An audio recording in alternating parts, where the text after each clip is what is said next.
Hello everyone, आज का हमारा स्टेट है आसाम। हमारी स्टेट की सीरीज चल रही है, तो आइए सेशन को चालू करते हैं। लेकिन आप सबसे पहले चैनल को सब्सक्राइब कर देना, इसको सेशन को अधिक से अधिक शेयर करें और लाइक करें। तो आइए सेशन को चालू करते हैं और चीजों को समझने का प्रयास करते हैं। असम भारत के उत्तर पूर्वी क्षेत्र में पड़ने वाला यह राज्य है।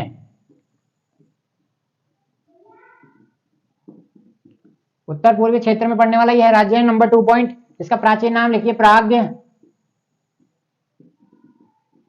ज्योतिषपुर के नाम से इसको जाना जाता है, कामरूप के नाम से इसको जाना जाता है।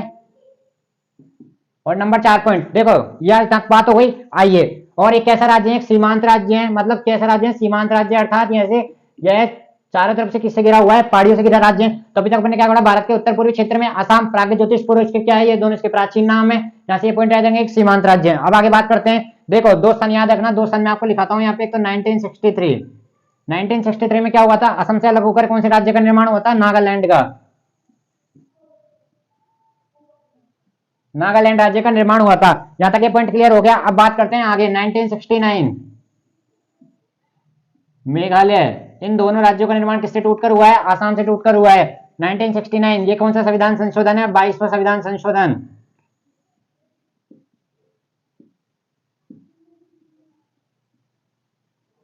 कौन सा संविधान संशोधन है, 22वां संविधान संशोधन। यहां तक आप ये पॉइंट सारे याद रखेंगे। अब बात करते हैं आगे। आइए, इसको क्या बोला जाता है, देखो 1826 यानडूब की संधि। जब अपन हिस्ट्री पढ़ेंगे, लेकिन आप यहाँ से याद रखेंगे 1826 यानडूब की संधि कहाँ हुई थी, आसाम में हुई थी। ठीक है, आइए अब बात करते हैं आगे। गठन हुआ था 26 जनवरी 1950 को। आसाम का गठन हुआ था राज्य के रूप में। राजधानी इसकी क्या है, दिसपुर है।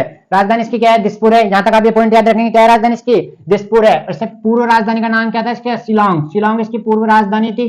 लेकिन 1973 में इसकी राजधानी क्या कर दिया गया, दिसपुर कर दिया गया। 2 पॉइंट याद रखेंगे, राजधानी दिसपुर है, पूर्व राजधानी शिलोंग है। कब कर दिया, 1973 में इसकी राजधानी दिसपुर को बना दिया गया। यहाँ पे मुख्यमंत्री है हिमंता बिश्वा शर्मा जी, यहाँ के मुख्यमंत्री है। और इनका संबंध किस पार्टी से है, बीजेपी से इनका संबंध है। इस बात का आप लोग ध्यान रखेंगे। और यहाँ के राज्यपाल है श्री गुलाब चंद जी कटारिया जी, यहाँ के राज्यपाल है। और इनका संबंध भी राजस्थान से है, राजस्थान के निवासी है गुलाब चंद कटारिया जी। यहाँ से आप याद रखेंगे संसदीय क्षेत्र, लोकसभा में 14 सीट है, राज्यसभा में 7 सीट है। यहाँ से याद रखेंगे विधानमंडल एक सदनीय और विधानसभा में कितनी सीट है, 126 विधानसभा सीटें हैं। यहाँ से ये पॉइंट याद रखेंगे। जिलों की संख्या 35 है। और भाषा यहाँ पे हो जाती है असमिया, असमिया हो जाती है। और लिखिए यहाँ पे बोडो और बंगाली, ये यहाँ पे 3 भाषा है। इस बात का ध्यान रखेंगे। असम, असम फेमस ही क्यों है, एक सींग वाले गेंडे के लिए तो राज्य पशु कौन सा हो गया, गेंडा हो गया। और राज्य पक्षी यहाँ पे क्या हो गया, सफेद पंख वाली बतख हो गया। ठीक है, प्रमुख नृत्य यहाँ का आएगा बिहू, प्रमुख त्योहार आएगा यहाँ का बिहू। अभी उसके बारे में चर्चा करेंगे, लेकिन आप यहाँ से इसका नाम याद रखें। ठीक है, अब बात करते हैं आगे।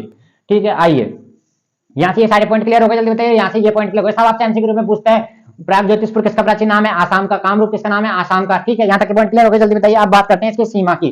क्या बात करेंगे, इसकी सीमा। सीमा देखो बहुत सारे स्टेटों से इसकी सीमा लगेगी, यहाँ से इसको रफ करते हैं। अब बात करते हैं इसकी सीमा।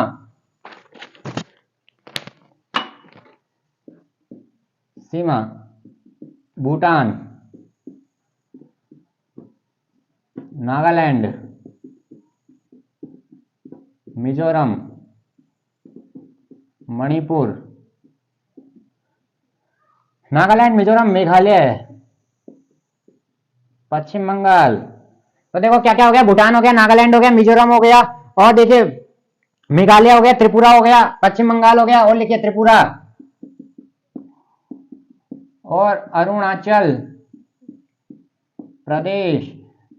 1 2 3 हाँ 7 स्टेट से इसकी सीमा लगती है। तो आप यहाँ पे 7 स्टेट से इसकी सीमा लगती है। और भूटान क्या है, एक कंट्री है। तो ये सबसे इनकी सीमा लगती है, नागालैंड, मिजोरम, मणिपुर, मेघालय, त्रिपुरा, अरुणाचल प्रदेश और पश्चिम बंगाल से, सभी से इसकी सीमा लगती है। चित्र के माध्यम से आपने देखा, आसाम का बहुत बड़ा क्षेत्र बहुत सारे स्टेटों को कवर करता है, इसलिए बहुत महत्वपूर्ण प्रदेश के रूप में जाना जाता है। अब बात करते हैं आगे। यहाँ के प्रमुख स्थल, हेडिंग डालिए प्रमुख स्थल। प्रमुख स्थल के बारे में देखो, असम के सबसे इंपोर्टेंट नाम, असम राइफल।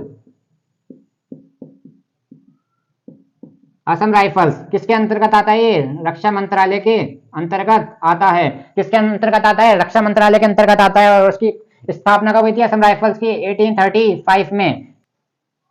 अब अपन पढ़ेंगे विश्व विरासत स्थल। पहला लिखिए, यहाँ पे पहला आता है काजीरंगा नेशनल पार्क। कौन सा आता है, काजीरंगा नेशनल पार्क। और दूसरा कौन सा आता है, मानस वन्यजीव अभ्यारण्य। ठीक है, इन दोनों को 1985 में विश्व धरोहर में शामिल कर लिया गया था। यहां से पॉइंट अपन क्लियर रखेंगे। अब बात करते हैं अपन आगे। देखो प्रमुख नदी है यहाँ की, ब्रह्मपुत्र, ब्रह्मपुत्र नदी यहाँ की प्रमुख नदी है और ब्रह्मपुत्र नदी पे 3 शहर बसे हुए हैं, सकोवा घाट, डिब्रूगढ़ और गुवाहाटी। ठीक है, सकोवा घाट, डिब्रूगढ़ और गुवाहाटी, ये तीनों कहाँ पे बसे हुए हैं? ये ब्रह्मपुत्र नदी पे। ब्रह्मपुत्र नदी पे क्या है? माजुली द्वीप। और माजुली द्वीप कैसा है? नदीय द्वीप। इस बात का ध्यान रखेंगे, एकमात्र नदीय द्वीप कौन सा है? ब्रह्मपुत्र नदी पे बसा हुआ माजुली द्वीप। यहाँ से इतना पॉइंट अपन याद रखेंगे। यहाँ तक बात क्लियर हो गई। अब बात करते हैं अपन आगे। देखो आसाम अपने लिए फेमस क्यों है? आसाम फेमस है अपने चाय के बागानों के लिए। किसके लिए फेमस है? चाय के बागानों के लिए। ठीक है, इस बात का आप लोग ध्यान रखेंगे, चाय के बागानों के लिए आसाम फेमस है। अब बात करते हैं इसके प्रमुख स्थल की। प्रमुख स्थल कौन कौन से होते हैं? यहाँ से लिखना चालू करते हैं। पहला लिखते हैं, देखो प्रमुख स्थल गुवाहाटी। गुवाहाटी में यहाँ का क्या है? हाई कोर्ट है। हाई कोर्ट यहाँ पे कहाँ है? गुवाहाटी में है। उत्तर भारत का, पूर्वी भारत का एकमात्र IIT कहाँ स्थित है? गुवाहाटी में स्थित है। इस पॉइंट को आप यहाँ से याद रखेंगे। और उत्तर पूर्व सीमांत रेलवे का मुख्यालय, उत्तर पूर्व सीमांत रेलवे का मुख्यालय कहाँ स्थित है? गुवाहाटी में स्थित है। अब बात करते हैं अपन आगे, आइए देखो एशिया का पहला तेल कुआं कहाँ मिला था? एशिया फर्स्ट तेल कुआं कहाँ था? गुवाहाटी में था। कहाँ है? गुवाहाटी में है। अब बात करते हैं, दूसरा नंबर लिखना, अहोम राज पैलेस। अहोम राज पैलेस कहाँ है? यह हमारे आसाम में है। और अहोम राजवंश का संबंध किससे है? आसाम से है। इस बात का ध्यान रखेंगे। देखो बहुत ही इंपॉर्टेंट मंदिर, कामाख्या देवी मंदिर। SSC CGL का सवाल है, कामाख्या देवी मंदिर संबंधित है। किससे संबंधित है? ये आसाम से संबंधित है, कामाख्या देवी मंदिर। दूसरा पॉइंट लिखेंगे अपन उमानंद मंदिर। दोनों मंदिर आप यहाँ से याद रखेंगे। और दूसरा क्या लिखेंगे अपन? उमानंद मंदिर। यहाँ से ये पॉइंट हो गया। अब बात करते हैं, देखो क्या क्या पढ़ लिया। गुवाहाटी में हाईकोर्ट है, पूर्वी भारत का एकमात्र IIT कहाँ पे स्थित है? गुवाहाटी में स्थित है। यहाँ तक की बात क्लियर हो गई? जल्दी बताइए। अब बात करते हैं अपन डिगबोई। डिगबोई क्या है? डिगबोई। अब बात करते हैं आगे, देखो असम राइफल्स। असम के नाम क्या अपने दिमाग में आता है? असम राइफल्स। और असम राइफल्स किसके अंतर्गत आती है? रक्षा मंत्रालय के। खोज कब हुई थी इसकी? 1800। खोज की स्थापना कब हुई थी? 1835 में। स्थापना हुई थी 1835 में। असम की खेल राजदूत कौन है? हिमा दास। कौन है? हिमा दास यहाँ की खेल राजदूत है। अहोम राजवंश का संबंध आसाम से है। और विश्व विरासत स्थल हमारे हो चुके हैं। और हमारा क्या पॉइंट बता, जल्दी बताइए। असम कोकिला, दीपिका बोरा ठाकुर। असम कोकिला के नाम से किसको जाना जाता है? दीपिका बोरा ठाकुर। ये क्या है? असम कोकिला के नाम से इनको जाना जाता है। हमारे यहाँ से ये सारे पॉइंट हो चुके हैं। अब बात करते हैं अपन, देखो अपन ने यहाँ पढ़ा था काजीरंगा नेशनल पार्क विश्व विरासत स्थल में शामिल किया गया है। काजीरंगा नेशनल पार्क फेमस क्यों है? ये लिख लेना, एक सींग वाले गैंडे के लिए यह फेमस है। एक सींग वाले गैंडा के लिए कौन सा फेमस है? काजीरंगा। पर्टिकुलर पूछता है एक सींग वाले गैंडे के लिए कौन सा राष्ट्रीय उद्यान प्रसिद्ध है? तो आप बताओगे काजीरंगा नेशनल पार्क कहाँ स्थित है? आसाम में स्थित है। और यहाँ पे एक और नेशनल पार्क है, उसका नाम है Orang national park. Orang national park. यहां से ये पॉइंट क्लियर हो गए। अब बात करते हैं अपन आगे, सर्वाधिक ग्रामीण जनसंख्या प्रतिशत में आसाम क्या है? 3rd नंबर पे है।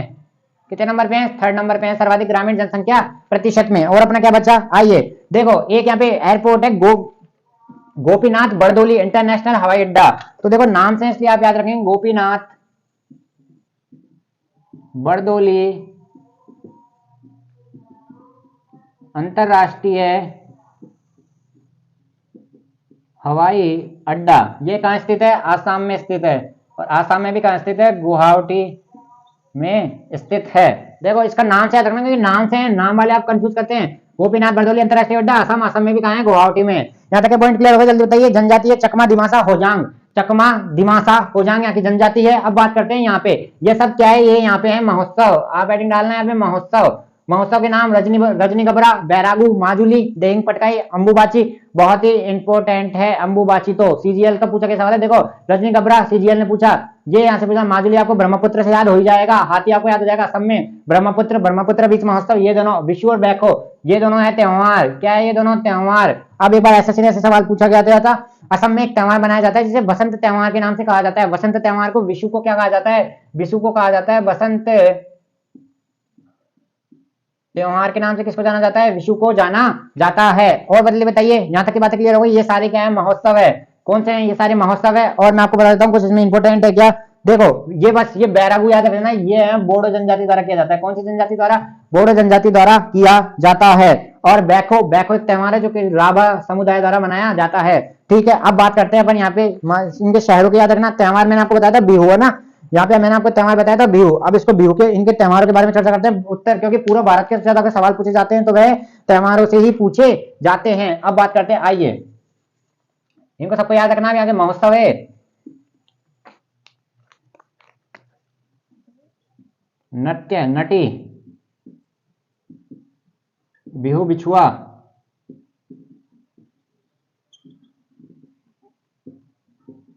कली गोपाल, खेल गोपाल, नटरास,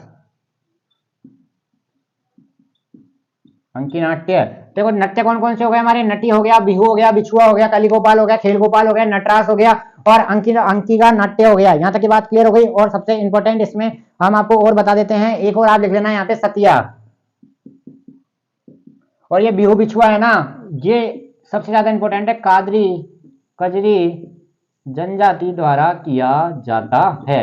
आज का सेशन आपको कैसा लगा हमें बताएं, ऐसे हमारे साथ जुड़े और ऐसे चैनल को प्यार देते रहिए। थैंक यू, धन्यवाद।